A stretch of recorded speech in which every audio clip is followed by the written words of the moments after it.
Mi nombre es Melissa Eliana Gómez y este video es para la defensa de mi trabajo de seminario de Introducción a las Sagradas Escrituras de la carrera de Licenciatura en Educación Religiosa a Distancia. A partir de la lectura del Dei Verbum y del Verbum Domini y también de las unidades de inspiración y de hermenéutica, la idea era realizar una síntesis acerca de la interpretación de las Sagradas Escrituras y de cómo podemos ayudar a difundirla en nuestras comunidades. Bueno, las Sagradas Escrituras son un cuerpo de libros, es decir, una compilación de libros que nosotros consideramos sagrados. La selección de estos libros está a cargo del magisterio de la Iglesia, basándose también en la tradición, para delimitar qué libros son canon y cuáles no. Estos libros, que son considerados sagrados, se dice que están inspirados por Dios. Esto quiere decir que tienen por autor principal a Dios y como autor instrumental al hombre, el hagiógrafo. El concepto de autor instrumental implica que Dios no es que dictó palabras que luego el hagiógrafo fue escribiendo textualmente palabra por palabra, sino que implica que Dios va a utilizar todas las habilidades del hagiógrafo, ya sea su cultura, su idioma, los recursos con los que cuenta, su inteligencia, para poder desarrollar un libro que va a transmitir el mensaje que Dios quiere entregar a una comunidad. Un concepto muy importante es que tomamos por sagrados a los libros enteros y no por sus partes. Y también tenemos el principio de la inerrancia. Esto quiere decir que como Dios es el autor de estos libros, Dios no puede ser autor de un error. Es decir, que decimos que los libros no tienen error. Al depositar en la Iglesia Católica la tarea de elegir qué libros son canon y no, de alguna manera este es un criterio de autoridad, es decir, depositamos en la autoridad de la Santa Iglesia Católica, por un lado, la interpretación de las Sagradas Escrituras y también de la selección de las Sagradas Escrituras. Sabemos que ellos igualmente se basan en la tradición, es decir, que hay libros, variados libros que existían desde los comienzos, pero se tomaron en cuenta cuáles guardaban una cierta coherencia teológica y a través de concilios se llegó a la conclusión de qué libros se iban a elegir, y una vez que estos libros fueron establecidos, eso no se modificó. Se habla de Santa Biblia católica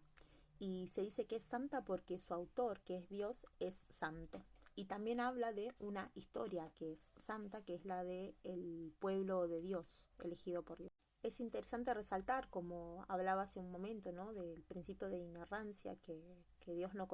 escribe errores, que si bien hay partes de la Biblia que pueden resultar un poco chocantes por lo que cuentan, algo importante a saber es que existe una pedagogía de Dios que se fue desarrollando con cada pueblo a lo largo de mucho tiempo, y que Dios fue progresivamente dando esa revelación, y a medida que se va avanzando esa revelación hasta llegar al culmen en Jesús, que se va a perfeccionar, vemos un cambio progresivo acerca de cómo se le enseña a este pueblo. Lo que era aceptable en su tiempo por su contexto, por ejemplo, ¿no?, las sanguinarias guerras y exterminio que ocurrían, después vamos a ver que Jesús va a decir lo de poner la otra mejilla, lo de amar a tu prójimo como a ti mismo, lo de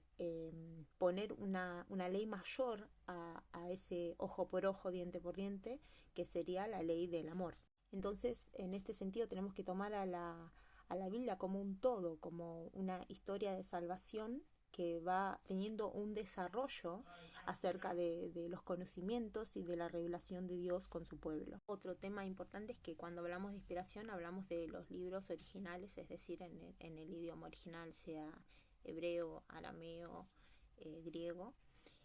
ya que cuando hablamos de traducciones, bueno, la traducción no es algo equivalente que se pasa de un idioma a otro, sino que hay una limitación en el idioma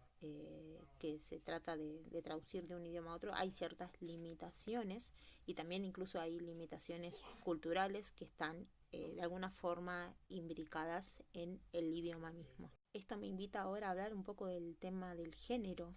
que los géneros están asociados a esferas de la praxis humana. Esto quiere decir que en distintas esferas de la práctica humana el hombre tuvo que desarrollar ciertas formas de contar, no sé, los cuentos, las novelas, el mito, por ejemplo, el relato histórico también. Entonces el saber qué tipo de género pertenece a un libro nos va a permitir saber qué herramientas está usando ese autor y cuál era la intención de lo que quería contar, si lo que quería contar era algo literal, si era algo alegórico, si quería hacer referencia a otra cosa, si era más bien simbólico. Y hay muchas herramientas que se van desarrollando con el tiempo que van perfeccionando la forma en la que se puede interpretar. Pero nosotros como católicos siempre es importante estar actualizados acerca de la interpretación de las Sagradas Escrituras desde la perspectiva de la Iglesia Católica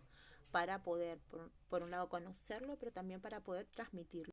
Por último, comentar un poco acerca de qué propuestas se pueden utilizar para acercarse a las Sagradas Escrituras.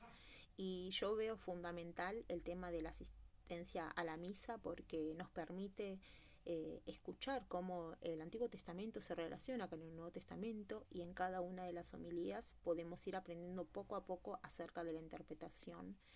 católica de esas santas escrituras. La catequesis también es muy importante porque ayuda en cada momento de la vida, siendo a los niños o a los jóvenes o a los adultos, poder formarse, saber qué es lo que creemos desde nuestra fe, pero también aprender ciertas prácticas, acercarnos a las Sagradas Escrituras, cómo buscar las referencias, leer, cómo interpretarlas también y a obtener esos hábitos. La lectio divina también es una forma de reflexionar en comunidad, es una forma de compartir la Sagrada Escritura, de leer, de poder escuchar a los hermanos de la comunidad qué es lo que entienden sobre una determinada escritura y por qué no también orientarlos si vemos que están teniendo una interpretación que se aleja de lo que la Iglesia Católica enseña, y esto es una buena herramienta, el tema de estudios bíblicos con lectio divina. Por último, en mi seminario yo hablaba el tema de las epístolas de Pablo, que Pablo le escribió a cada comunidad, y es interesante ver cómo la escritura nos habla a nosotros como comunidad, cuál es nuestra experiencia y nuestra vivencia. Por eso es muy importante compartir la Sagrada Escritura en comunidad y también vivenciarlas, hacer prácticas de misión, de estudios bíblicos comunitarios, de salir también, ¿por qué no?, a visitar asilos o hospitales y compartir la Sagrada Escritura. Estas experiencias nos hacen mantener viva nuestra fe y también es parte de esta experiencia que nos invita a la Sagrada Escritura, ¿no? De la parte de la tradición, de mantener viva la tradición, que no es solo la palabra escrita, sino que es la palabra vivenciada, viva. Voy a dejarlo hasta acá y espero que pueda de alguna forma complementar lo que escribí. Hasta luego.